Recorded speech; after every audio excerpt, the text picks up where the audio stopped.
preparando a palavra hoje à tarde, conversando com Deus. Passei a tarde em comunhão com o Espírito Santo. Confesso a você que eu não... Às vezes a gente ora, a gente busca. E parece que os nossos ouvidos estão tampados, sabe? Escutar a voz de Deus é um grande desafio. E depois que se você escuta a voz de Deus, o seu grande desafio é discernir se isso é Deus ou sua alma falando, né? E eu confesso aos irmãos que eu preparei uma mensagem muito técnica, muito teologicamente fundamentada. E eu ia pregar sobre o reino de Deus e seus principais aspectos. Quem sabe um dia, estava eu aqui no culto, orando e adorando, como você, e aí o Espírito Santo falou comigo, aquela palavra lá, campeão, vamos deixar ela para outro dia? Falei, você aqui manda, se o senhor falar, o senhor se responsabiliza, né? Aí o senhor me disse assim, lembra aquele versículo tal? Lembro, então abre lá o capítulo, vamos ler aquele capítulo. Eu falei, amém. E durante o louvor, o Senhor mudou a palavra. Você pode dar uma glória a Deus por isso? Isso é bom por um lado e preocupante por outro. Bom por um lado porque a gente percebe que a gente fica na dependência do Espírito Santo, amém? Ruim de outro lado porque eu particularmente não suporto pregador que não tem esboço. É uma dificuldade que eu tenho. O cara entra, sobe no púlpito para pregar sem esboço, irmão, eu já fico com o sapato preparado. Que para ele falar uma asneira, eu já soco uma sapatada nele de baixo para cima, né? Então, esse é o meu lugar de fala, o lugar de um ambiente hostil, porque o esboço está no coração de Deus. Amém? Então, feche seus olhos, eu pedi o pessoal trazer água para mim, por favor. Deus, obrigado pela tua doçura. Obrigado, Senhor, porque eu vejo e percebo que o Senhor quer falar com o teu povo essa noite. Obrigado porque o Senhor já preparou essa palavra no seu coração desde a eternidade. E hoje ela vai ser liberada aos nossos corações. Que o rema de Deus, que o rema da tua palavra, Senhor, se manifeste no nosso espírito. E que haja revelação do caráter de Cristo nas nossas vidas através da tua palavra. Em nome de Jesus. Em nome de Jesus. Espírito Santo, fale conosco. Fale comigo, fale com o teu povo, Senhor. Em nome do Senhor Jesus. Amém. Amém? Glória a Deus. Abre comigo Filipenses capítulo 1, versículo 12.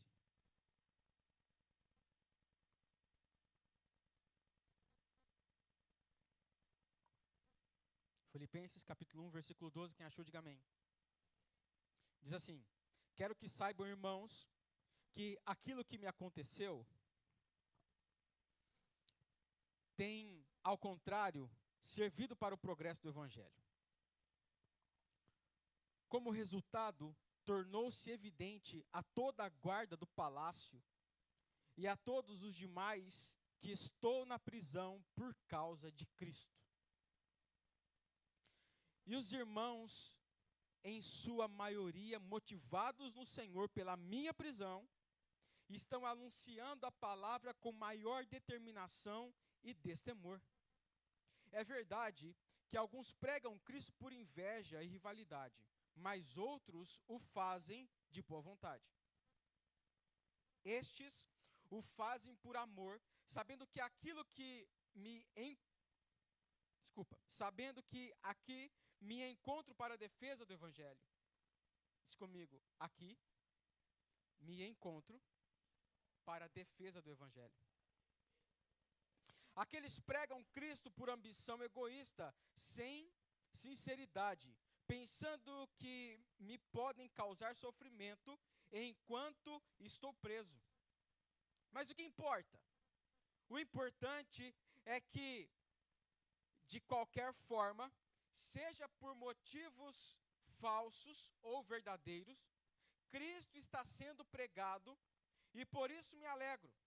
De fato, continuarei a alegrar-me, pois sei que o que me aconteceu resultará em minha libertação, graças às orações de vocês e ao auxílio do Espírito Santo, do Espírito de Cristo.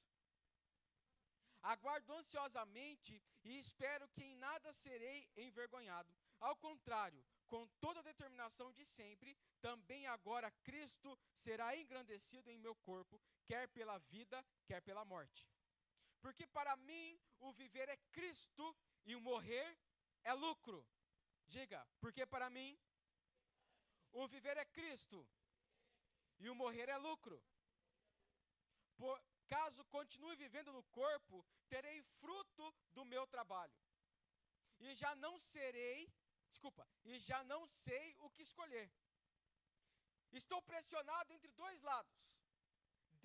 Desejo partir para estar com Cristo, o que é muito melhor. Contudo, é mais necessário. Eu desejo partir, contudo, é necessário, por causa de vocês, que eu permaneça vivo, que eu permaneça no corpo. Convencido disso, sei que vou permanecer e continuar com todos vocês, para o seu progresso e alegria na fé, a fim de que pela minha presença, outra vez, a exultação de vocês em Cristo Jesus transborde por minha causa. Não importa o que aconteça, exerçam a sua cidadania de maneira digna do Evangelho de Cristo, para que assim, quer eu vá, os veja, quer apenas ouça a seu respeito em minha ausência, fique sabendo que vocês permanecem firmes num só espírito, lutando unânimes pela fé evangélica, ou pela fé no Evangelho. Sem que de forma alguma deixar-se intimidar por aqueles que se opõem a vocês. Para eles, isto é sinal de destruição, mas para vocês de salvação, e isso da parte de Deus. Pois a vocês, fala comigo, pois a mim, me foi dado o privilégio, pois a vocês foi dado o privilégio de não apenas crer em Cristo, mas também de sofrer por Ele. Já que estão passando pelo mesmo combate que me viram enfrentar e agora ouvem que ainda enfrento. Glória a Deus. Essa carta de Filipenses foi uma carta escrita por Paulo à igreja de Filipe. Foi escrita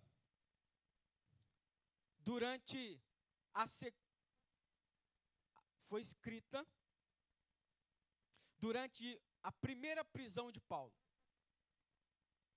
Paulo foi preso por várias vezes. Na sua primeira prisão, ele escreveu a carta aos Filipenses. A igreja de Filipenses foi fundada na segunda viagem missionária de Paulo.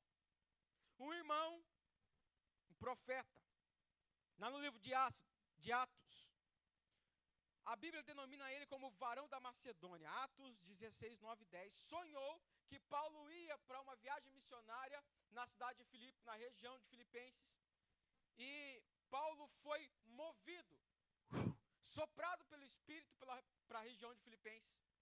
E lá ele pregou em Filipe, nessa cidade. E a cidade se converteu e houve uma grande libertação na cidade. Foi onde ele confrontou a deusa Diana e os sacerdotes da deusa Diana. E aí quiseram matar Paulo, mas a cidade se converteu, Deus operou um milagre e o reino de Deus foi estabelecido naquela cidade. Glória a Deus. Glória a Deus.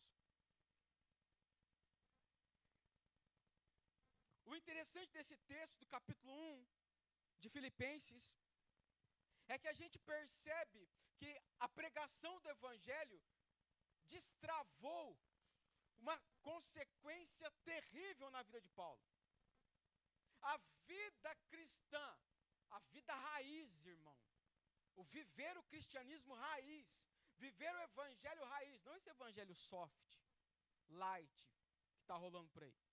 Viver o Evangelho raiz pode te causar terríveis prejuízos. Quem está entendendo? Paulo, então, depois de pregar na cidade de na cidade de Filipe, a igreja de Filipenses é inaugurada. Vários discípulos passaram por lá, discípulos de Paulo passaram por lá. A igreja foi estabelecida, existia um diaconato forte na igreja de Filipenses. Eles eram homens que estavam firmes na palavra. E se você continuar lendo a carta de Filipenses, você vai perceber que Paulo diz: olha, eu escuto falar sobre vocês, e escuto que o amor que existe entre vocês é um amor lindo. Vocês realmente entenderam o evangelho e vivem em comunidade nesse evangelho. Uma comunidade de fé, onde um se preocupa com o outro em amor. Dá uma glória a Deus aí, irmão. Porém, você vai perceber Paulo muito preocupado com a firmeza dos irmãos, a estrutura que os irmãos precisam alcançar em Deus, solidificar em Deus, para manter uma vida íntegra, fundamentada na palavra, fundamentada no amor e fundamentada no testemunho de que o evangelho é a mensagem de Deus para salvar o mundo. Olha o que ele disse: vivam de forma digna o evangelho, para que o mundo perceba o contraste entre uma vida fora do evangelho e uma vida no evangelho. Mas aí você continua lendo e você percebe que Paulo sofreu horrores de perseguição e de morte por viver esse evangelho. Ora, mas como pastor é possível, neste tempo chamado hoje, perceber o evangelho como uma potente fonte de sofrimento? Já que nos ensinaram que se eu aceitar Jesus, eu vou ganhar 1 milhão. Jesus vai me dar um carro novo, uma casa nova, um salário novo, uma empresa nova. O que mais que te falaram sobre Jesus? Que ia ser fácil? Que Jesus ia resolver todos os seus problemas? O que mais que falaram sobre Jesus? Não é isso que a vida do apóstolo Paulo e o evangelho de Jesus nos ensina. Perceba, por que Paulo pensa o evangelho desse jeito? Por que Paulo percebe a realidade da vida fundamentada no evangelho deste jeito? Passiva de ser sacrificial, passiva de ser uma vida em dores. Você consegue perceber que Paulo, quando ele pensa o evangelho e quando ele escreve o evangelho, ele escreve em uma particularidade, dizendo que você vai viver em dores. Não é viver tendo dores, é viver em dores.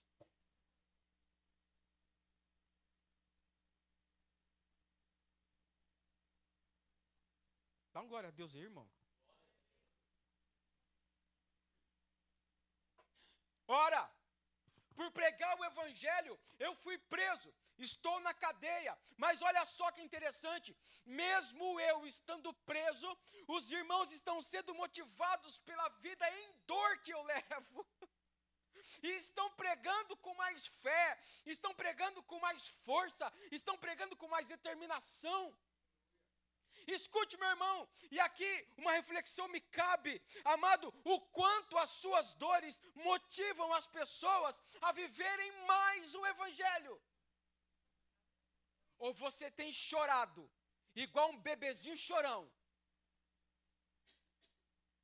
As nossas dores, as nossas lutas, irmão, quando são vencidas no evangelho, quando são vividas no evangelho, precisam causar motivo de escândalo para o mundo e motivo de determinação de vida e fé para a igreja. Ai, pastor! Está desabando o mundo! Aquela mulher! Irmão, cresce!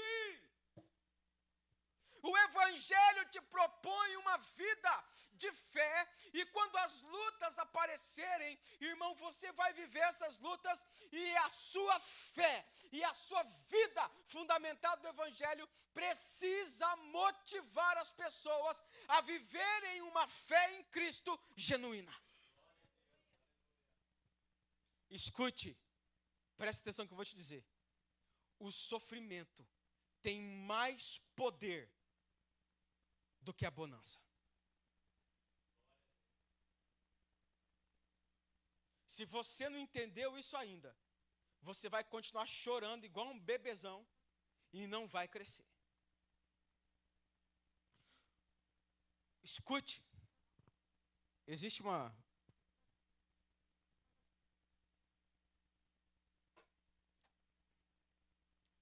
Escutem, eu vou te explicar agora. Presta atenção nisso. Por que é que Deus nos coloca ou permite que nós estejamos em situações de sofrimento? Por quê? Deus não nos ama? Por que que Deus quer ver um filho dele sofrendo? Pergunta para você. Consegue perguntar? Eu queria um pedestal. Tem.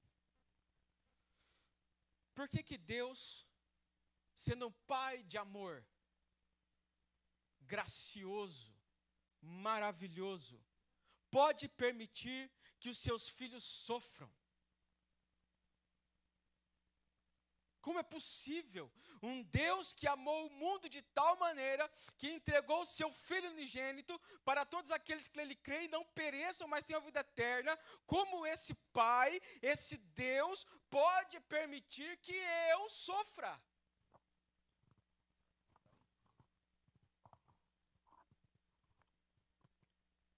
Pergunta para o seu irmão, como é possível que Deus permite isso? Pergunta, irmão, pergunta aí. Como é possível que Deus permita que eu sofra?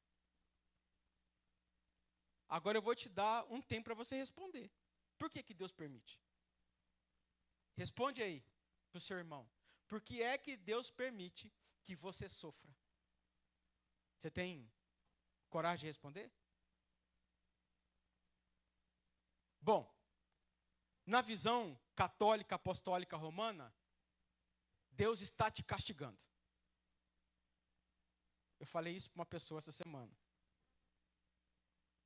Deus está te castigando, seu pecador miserável. Agora você vai sofrer, porque você, sabe, aquele Deus católico que bate, que tem um chicote na mão, e estrala.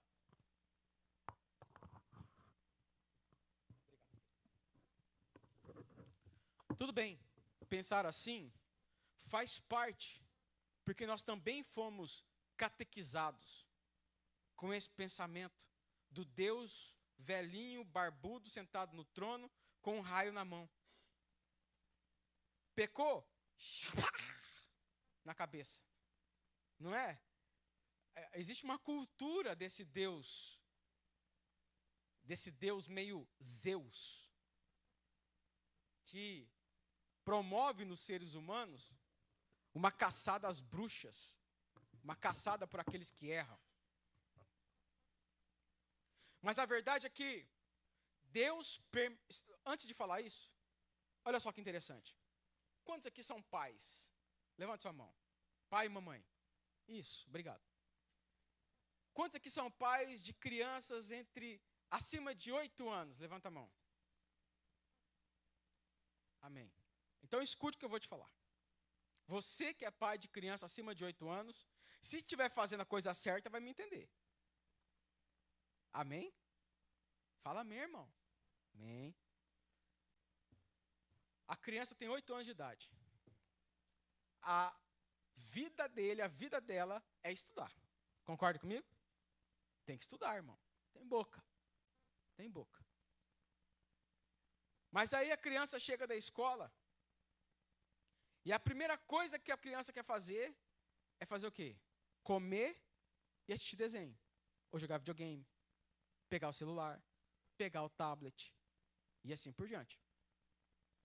Se você fala para o abençoado assim, ô campeão, você tem tarefa? Tenho. O que é que você está fazendo na frente da televisão? Ah, pai, acabei de chegar da aula. O que é? Tarefa. Você sabe que você tem a sua rotina. Chegou da escola, toma banho, come e tarefa. Não tem que discutir, não tem que ficar mandando. É rotina, tarefa. Ah, pai! Tá sofrendo? É claro que tá. Acordou, campeão? Bom dia, pá, beijo, pá. Faz o leite, toma café. E agora? Qual que é a rotina? Lavar banheiro. Ah, pai. Juntar cocô de cachorro. Sua responsabilidade. Não discuto. Vai imediatamente.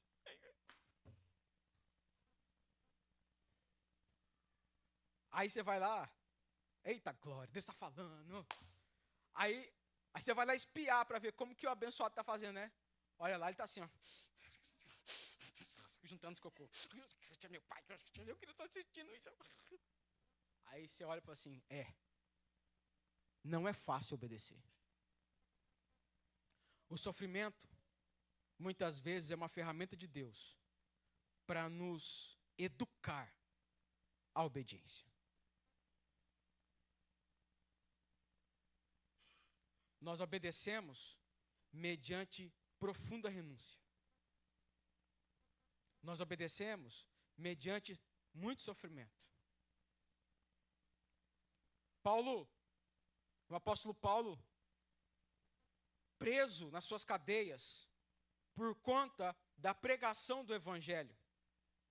Eu quero lembrar vocês que a vida do apóstolo Paulo no primeiro século foi uma vida de perseguidor do evangelho e depois do encontro que ele teve com Jesus, a perseguido por causa do evangelho.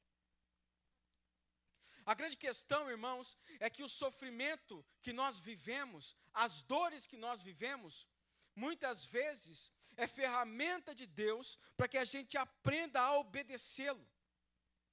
Para que a gente aprenda que é no sacrifício da obediência, que é no sacrifício da pregação, que é no sacrifício do amor, que é no sacrifício do perdão, que é no sacrifício de viver uma vida em santidade, que é no sacrifício de viver uma vida em comunidade.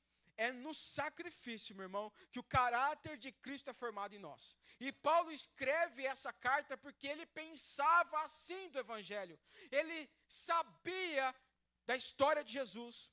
Ele entendeu o sacrifício de Jesus. E entendeu que foi a partir do sacrifício de Jesus que foi dado a ele o presente. E a confiança que Deus teve nele de pregar o evangelho para os gentios. Então, na mente de Paulo, a teologia da vida cristã está fundamentada em sacrifício.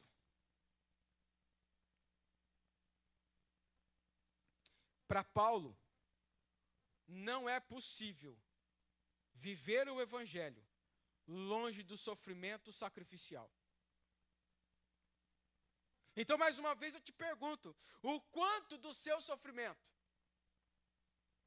é capaz de motivar alguém a viver uma vida de fé em Cristo, a viver uma vida fundamentada no evangelho, a viver uma vida cristã de verdade e pela verdade.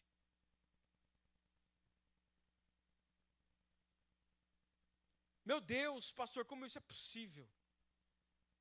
Como é possível motivar alguém pelo sofrimento? Horas, olha como isso é incrível. Foi pelo sofrimento de Cristo, foi pela cruz de Cristo, foi pela via dolorosa, foi pela entrega, pela paixão de Cristo que nós estamos aqui hoje.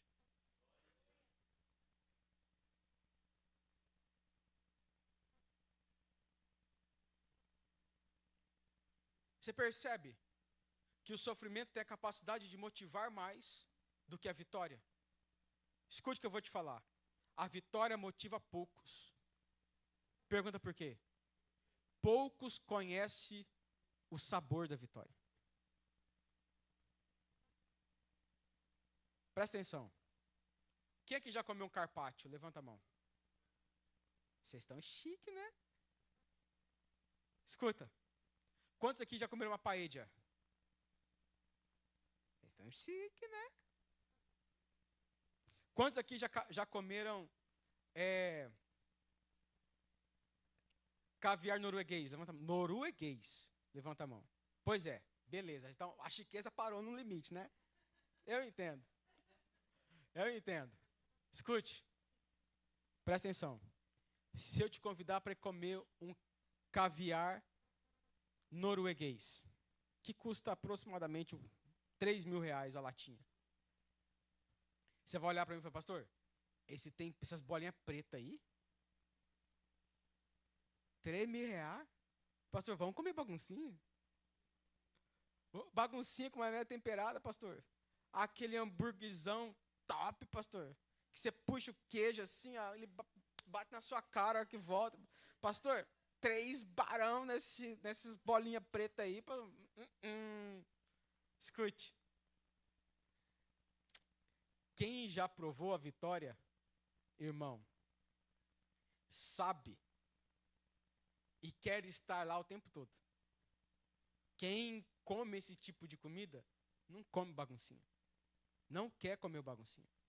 Por mais que seja gostoso, ele não come. Agora, nós, réis mortais, quando a gente fala de baguncinha, nossa perna até treme. Nossa perna até treme, irmão. Por quê? Porque a gente não sabe o sabor que tem o caviar. Então, escute o que eu vou te falar. O sofrimento é mais potente porque fala com mais gente. O sofrimento tem mais potência de motivar as pessoas porque você está em sofrimento. Tem um monte de área da sua vida que está caída, que está com problema, que está te fazendo sofrer. Jesus motivou o mundo pelo seu sofrimento. Escute, presta atenção. Você não viu Jesus sentado no trono. Você viu Jesus sentado no trono? Você viu a vitória? Então o que te motivou? A cruz. Então você precisa entender, meu irmão e minha irmã, que o seu sofrimento precisa ser vivido por você de uma forma tão íntegra, tão balizada pela palavra de Deus, tão fundamentada pela palavra de Deus, que vai motivar a vida das pessoas a viverem uma fé em Cristo, mediante todo o sofrimento que elas vivem. Mediante o sofrimento delas. Elas vão olhar para o sofrimento delas e vão perceber que Cristo também morreu, também sofreu, também foi amassado naquela cruz, furado naquela cruz. E esse sofrimento precisa fazer, sabe, como é que chama? Eu preciso como é que chama aquilo? Conectar. Hã? Não, me conectar, eu preciso me ver naquele sofrimento. Eu preciso perceber aquele sofrimento. Mas, meu Deus, aí o diabo, meu Deus, o diabo não, os crentes.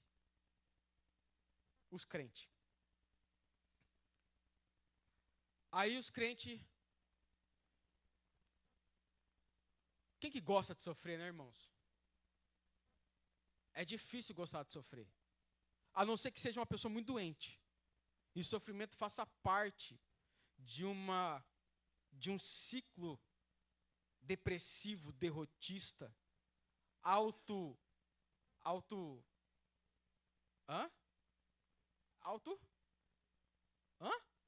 Fala mais alto, não escutei. Autolesivo, isso. Eu ia falar que automassacrante, sabe? Que as pessoas que se acostumam a sofrer e não conseguem perceber a existência fora do sofrimento. E aí elas se colocam no sofrimento. Então, assim, a vida está muito feliz. Deixa eu bater a cabeça na parede, ter um traumatismo craniano, para ver se chega na normalidade. Entendem essa doença? Então, isso é muito forte na vida dessa geração. Essa geração é uma geração cíclica de sofrimentos. É burnout, é depressão, é ansiedade. Então, são ciclos de sofrimento que se sobreestabelecem um em cima do outro, e a pessoa não consegue sair disso, ela não consegue perceber que a vida não é uma constante em sofrimento. Uma hora você tem que sair dele. Posso ouvir um amém? Amém. Uma hora você tem que vencer ele. Olha, Paulo diz assim: olha, eu sei que eu estou preso, eu sei que eu estou sofrendo, eu sei que eu estou sofrendo por causa de Cristo, e espero que o meu sofrimento motive vocês a serem mais audaciosos, a terem uma vida de fé com mais intensidade, a pregarem o evangelho com maior audácia. Porém, a minha esperança é que eu vou sair daqui. O sofrimento vai passar. Posso ouvir um amém? Então, existe uma diferença entre o pensamento de Paulo e o pensamento dessa geração derrotista, perturbada. Porque Paulo, quando olha para Jesus, ele vê um amor sacrificial. Ele vê um amor que não tem problema em sofrer por amor de Deus. Paulo percebe um Cristo que preferiu o sofrimento da cruz do que assentar-se no trono de César.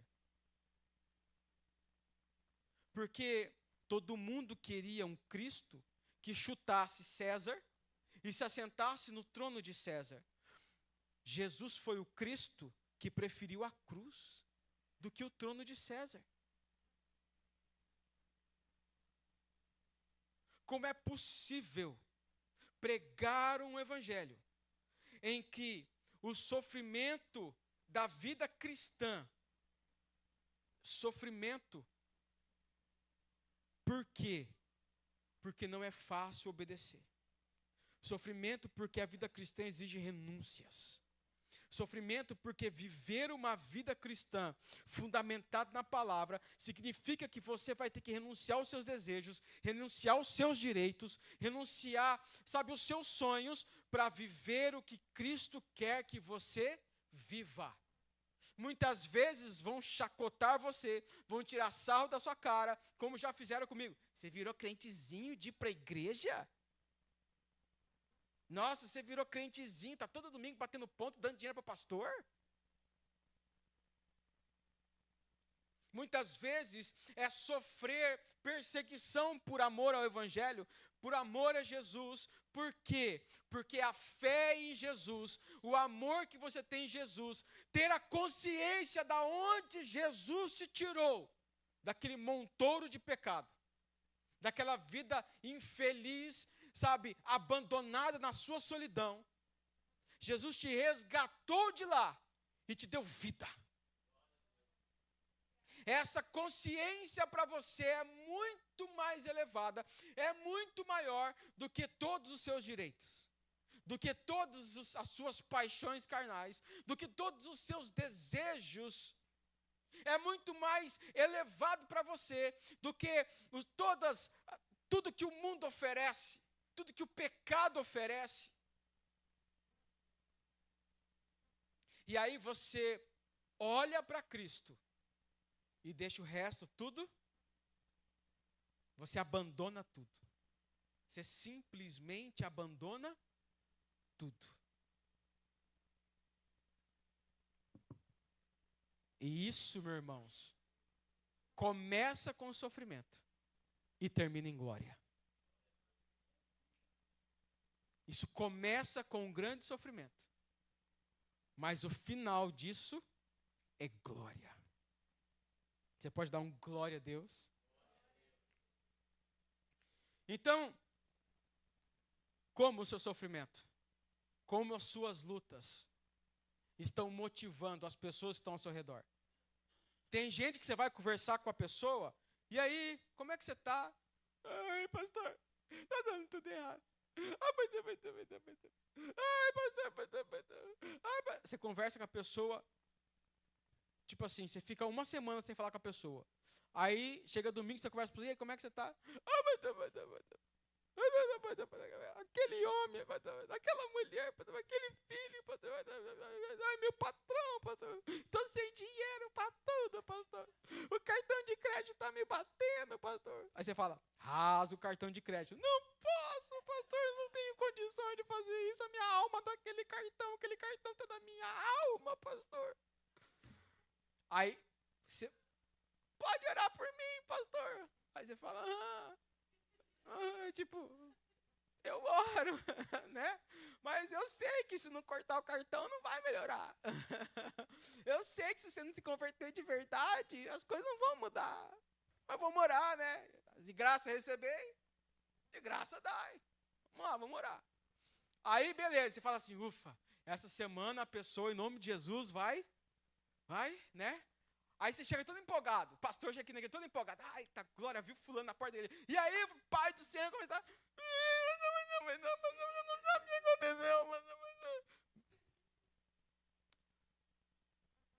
A grande questão, meu irmão e minha irmã, é a sua posição em Deus, mediante o sofrimento. Qual é a postura do seu caráter, do seu coração, quando o sofrimento corta a sua carne e você sente dor? Qual é a postura? Qual é a postura, a sua posição diante dessa dor? Quanto mais o seu coração é de Cristo, mais a sua postura é semelhante à postura de Cristo. Eu quero lembrar com vocês qual foi a postura de Cristo. Ele foi como ovelha muda para o matadouro. Não reclamou. Vocês conseguem perceber Cristo descendo da cruz, quebrando a cruz e mandando Deus matar todo mundo? Esse seria César. Esse não seria Cristo.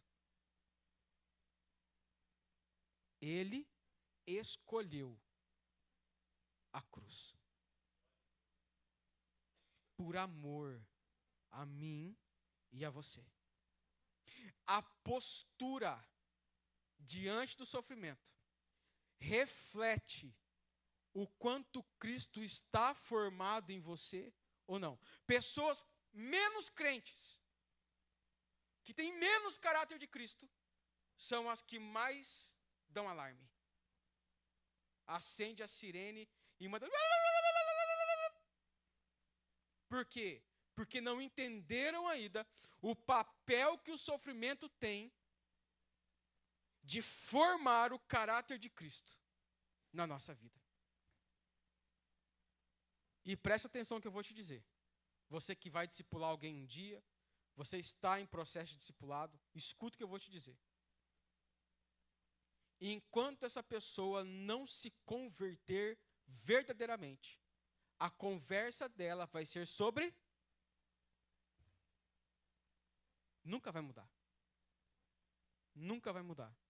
Enquanto ela não se converter. É a mesma coisa. Mesma coisa. Sempre. E aí chega o apóstolo Paulo e fala, olha, presta atenção na revelação que eu tenho para vocês, igreja de Filipenses. Presta atenção. Escute.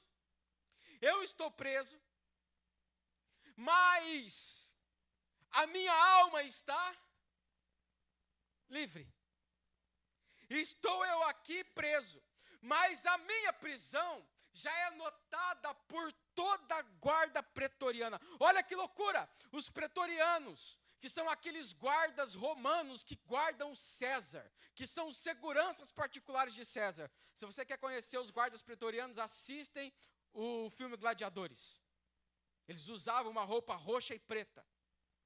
A armadura deles era diferente, a espada diferente, o escudo diferente. Era uma guarda de elite especializada em guardar a segurança do César, do imperador.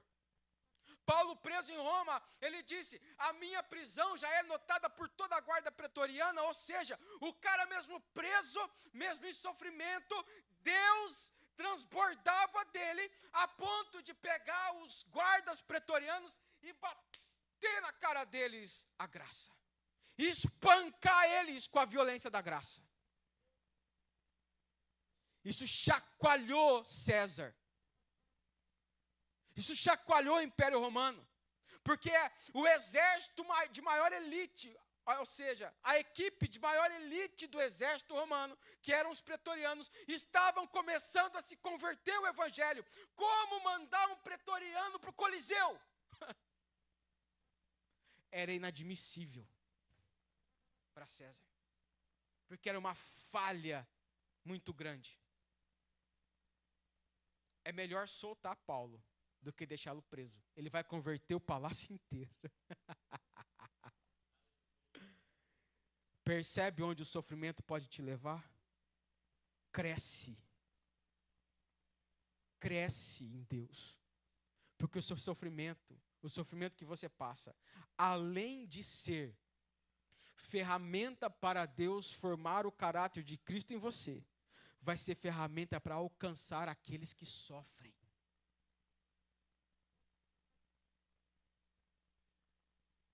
Dá um amém aí, irmão. Mais um ponto. E aí é o versículo chave da vida do apóstolo Paulo. Em maturidade. Quando a gente alcança um certo nível de maturidade, a gente foi um pouco arrogante. Quando se alcança um nível de maturidade, quando se alcança um nível de maturidade em Deus, e você é uma pessoa experimentada em dores, você entende com mais propriedade o que Paulo disse. Olha, eu tive uma experiência com Deus maravilhosa, Paulo dizendo aqui no texto. Estou interpretando para você. E eu subi até o terceiro céu. Não sei se foi em carne, não sei se foi em espírito, mas eu sei que eu estava lá. Tudo que eu vi lá me deu vontade de ficar. Eu não queria voltar. Mas eu estou aqui preso. Mas a minha vontade não é de ficar vivo. A minha vontade é de morrer logo, para poder ir. Para onde Paulo queria ir? Não. Paulo não queria ir para o céu. Para onde Paulo queria ir? Paulo queria ir para onde Jesus levou ele.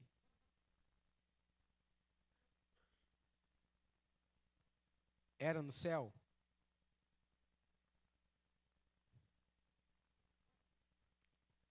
Para onde é que Jesus levou Paulo? Posso te falar? Para dentro do coração dele. Para dentro do coração de Jesus. Paulo conheceu profundamente o coração de Jesus.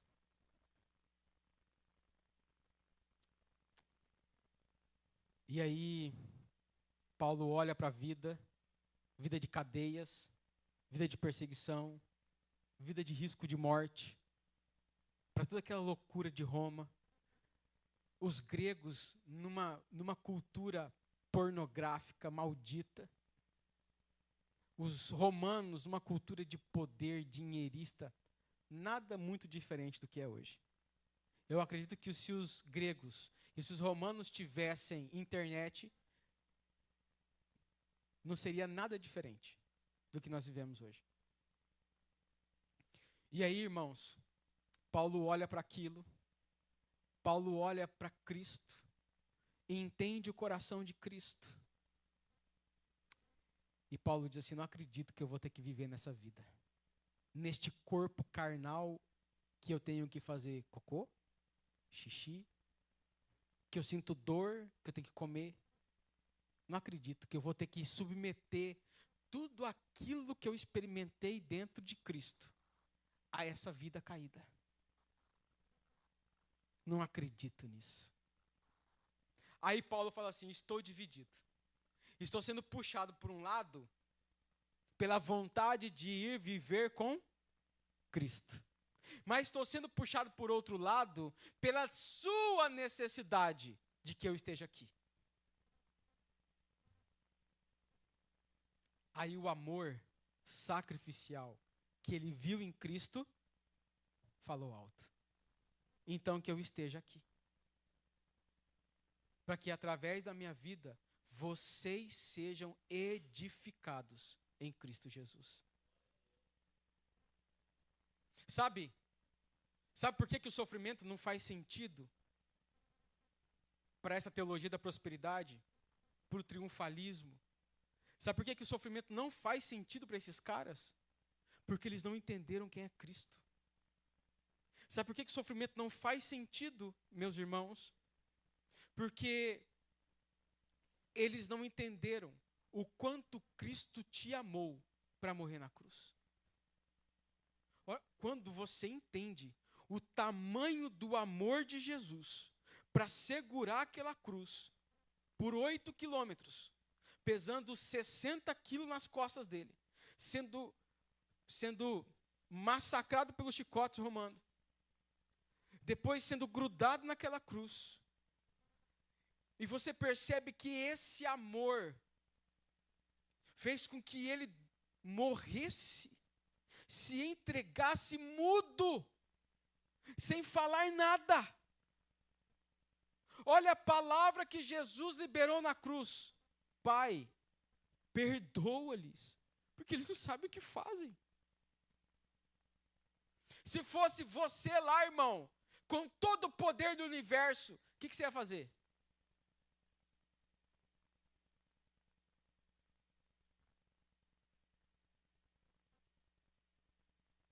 Escute, se fosse você, olha a visão de Jesus. Ele estava grudado na cruz, a visão dele era de cima para baixo, e o sofrimento dele não era pela cruz, o sofrimento dele era pelos homens que estavam ali. A causa do sofrimento dele estava ali, eram os homens.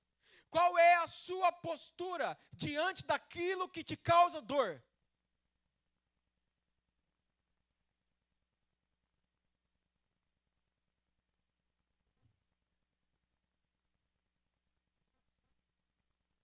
Qual é o seu posicionamento diante daquilo que te causa dor? O de Cristo foi perdoar. O de Cristo foi de amar. E o de Cristo foi salvar.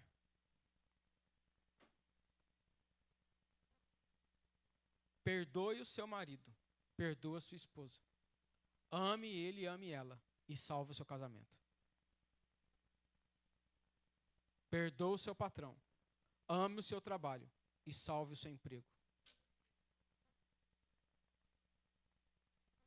Um homem de Deus, uma mulher de Deus, tem a postura que Cristo teve diante daquilo que te causa sofrimento.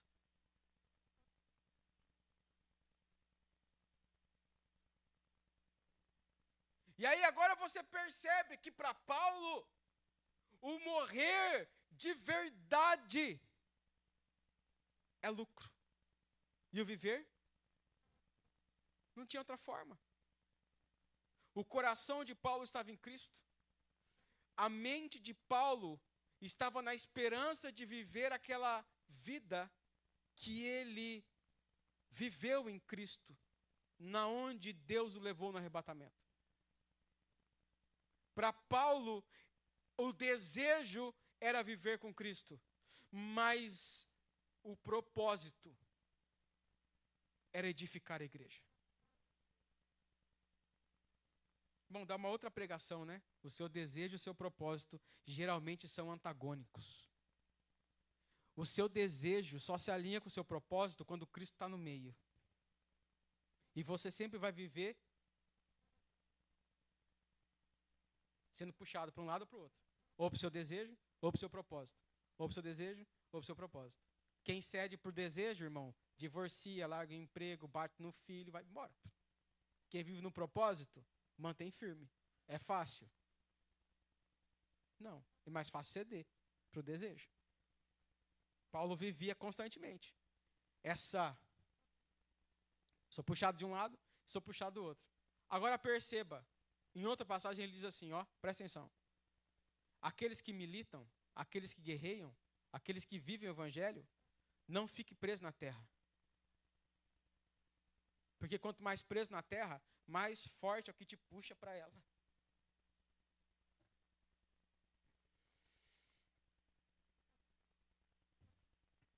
E aí Paulo continua. E ele diz, olha, o sofrimento não é algo tão pesado como vocês possam imaginar. Porque, na verdade, é um grande privilégio. Cara, que loucura isso. Como assim um privilégio sofrer? Como isso é possível? Que mente maluca que é essa que é capaz de conceituar um privilégio a partir do sofrimento? Na verdade, o privilégio é o oposto do sofrimento. Quem é privilegiado? Aquele que não sofre. Concorda comigo? Por que é que eu tenho privilégio? Para que eu não precise passar 2 horas na fila. Eu sou privilegiado. Eu tenho um cartão Gold, Ramos Line, Master, Ultra Mega Top, Power, que quando eu apresento ele lá, o aeroporto abre uma portinha, eu passo do lado e falo assim para o pessoal da fila. Falou, hein? Fui. Sala VIP. Isso é um privilégio. Correto? Mas Paulo está dizendo o contrário.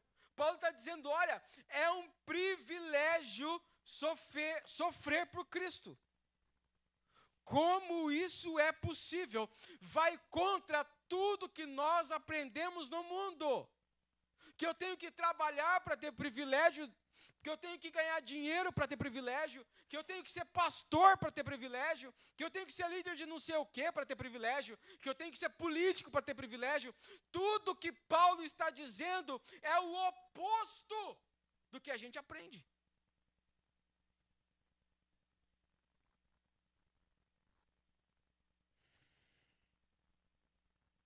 E agora?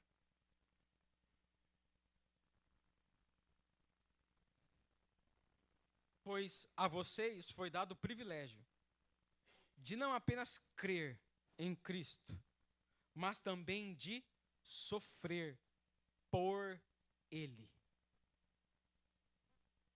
Cara, que loucura. Que evangelho que é esse? Que nos coloca em posição de sofrer por Cristo. Escute, presta atenção. O que somos nós diante da glória de Deus para termos um privilégio de sofrer por Cristo? Deixa eu tentar fazer você pensar um pouquinho sobre isso. Como é possível? Como é possível extrair ouro da terra? Como que se extrai ouro da terra? Se extrai ouro da terra, minerando a terra. Para se extrair ouro da terra, olha aqui para mim, você tem que fender a terra. Você tem que cortar a terra. Você tem que ir profundo na terra. Você tem que dissecar a terra. Você precisa minerar a terra, você precisa... Como é que chama aquele negócio? Peneirar, que mais? Bateia. Como é que é esse verbo? Bateiar? Bateiar? Falei certo. Você precisa peneirar a terra. Você precisa bateiar e tirando o que não presta até achar o ouro. Escute. É um privilégio da terra dar ouro.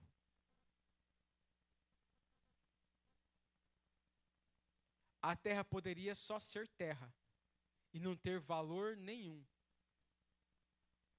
Mas é um privilégio enorme que Deus escondeu o ouro na terra. Para a terra, é um enorme privilégio. Escute, quem somos nós para sofrermos por amor de Cristo? Sendo que o nosso destino era queimar a eternidade inteira no inferno. O privilégio não é apenas crer em Cristo. O privilégio agora também é sofrer por Cristo. Por que sofrer por Cristo é um privilégio?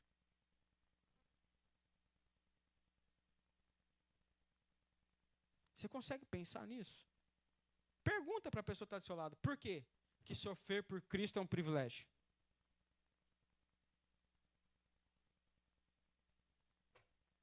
Olha aqui para mim. Porque assim como a terra, como é um privilégio para a terra, ser mineirada por nós e dar ouro, assim é o sofrimento. Quando nós sofremos por Cristo, ele gera em nós peso de glória, galardão, que vai passar pelo fogo, e o privilégio que você teve, sem nenhum tipo de sofrimento em Cristo, vai queimar como palha. Mas o sofrimento que você teve por amor de Cristo, quando você deveria ter espancado aquela pessoa, e você perdoou, mesmo sendo a coisa mais difícil que você deveria fazer, e você olha para a pessoa e fala, cara, eu te perdoo, mano, te libero, vai em paz, Deus te abençoe, e você vira as costas e renuncia ao direito de dar uma bufetada. E você olha para a sua vida e fala, Deus, eu fiz isso porque eu te amo. Eu fiz isso porque eu amo Jesus. Mas a minha vontade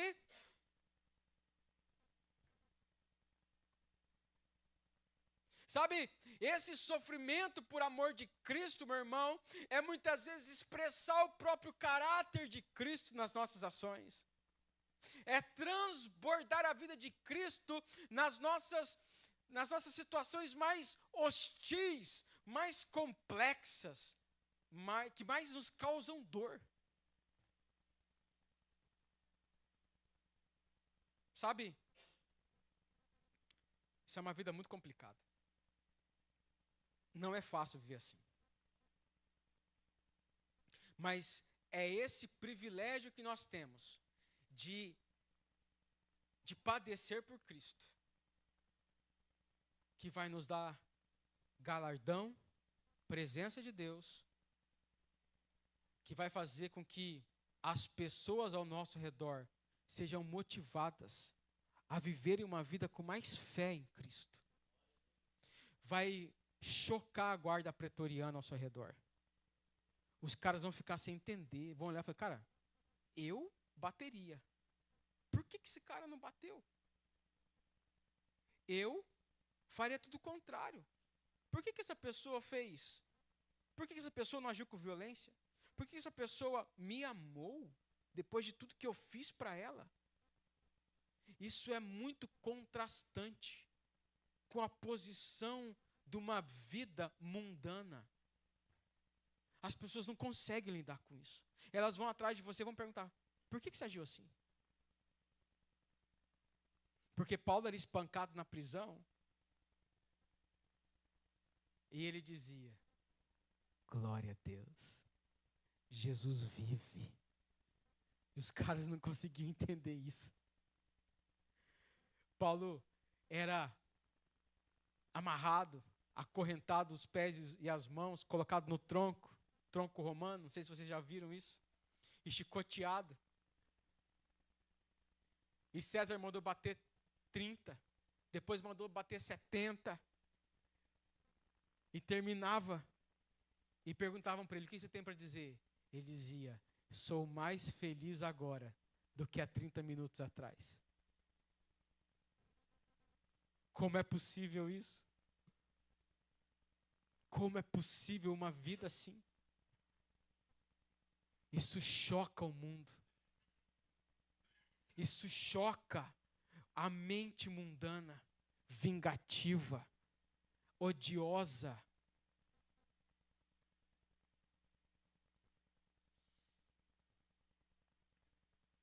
Para mim, o viver é Cristo e o morrer é lucro. Quem entendeu? Quando Paulo então escreve aos Filipenses, ele escreve mediante o Cristo que ele conhecia. Ele escreve mediante a revelação que ele teve de Jesus, do coração de Jesus. Aí você percebe que a vida que você leva depende da revelação que você tem. Quanto menos revelação você tem, mais mundana é a sua vida. Quanto mais revelação do caráter de Deus no seu caráter, mais parecido com Cristo você se torna. Este é o Evangelho. Não há uma promessa de outra coisa.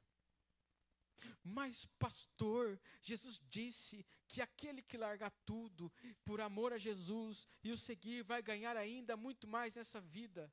É verdade. Posso ouvir um amém? Paulo ganhou muito mais nessa vida. Mas que paradoxo. Pastor, então o senhor se contradiz completamente. O que Paulo ganhou nessa vida e o que Jesus promete para nós nessa vida, quando abandonamos tudo, é peso de glória. Peso de glória. Porque é isso que importa. O quanto de glória você carrega. O quanto de glória você carrega. O que você está disposto a sofrer por Cristo? O quanto você está disposto a sofrer por Cristo? Deixa eu te falar. O quanto você está disposto a sofrer por Cristo revela o quanto você está disposto a reinar com Ele. Deus não vai entregar reino para quem não está disposto a sofrer como Cristo, a sofrer por Cristo.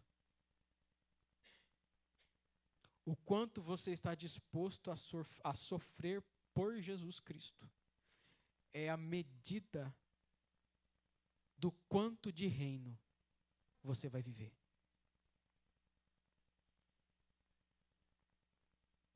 Agora eu quero que você entenda por que você está sofrendo. Você sofre porque Deus quer te entregar o reino. É por isso. E o seu desafio é passar pelo sofrimento como Cristo passou. O seu desafio é ter a postura de Jesus mediante aquilo que te causa dor. Pastor, mas dói tanto. Senão não seria sofrimento.